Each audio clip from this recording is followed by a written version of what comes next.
let's go into some of these older facilities you talked about earlier, the effect it's having on the industry, especially from the liability side with the owners and with you, of course, and your brand.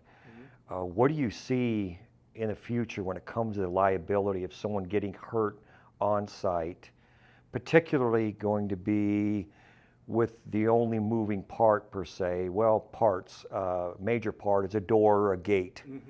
So with these older facilities, what are you seeing? What are you planning for with Minico to counter some of these particulars?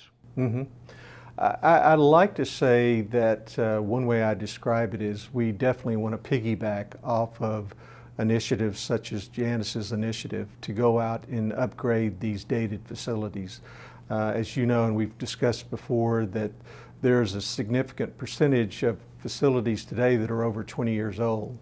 And maintenance becomes a key element of whether it's a self-storage facility or any type of facility where you have people walking onto the premise. And so we're looking.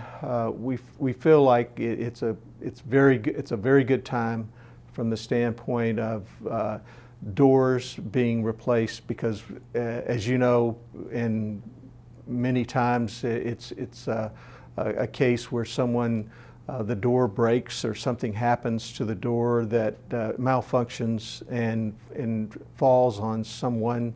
Could be their foot, their shoulder, their head. Those are bodily injuries that obviously impact the industry, the cost of insurance for that individual.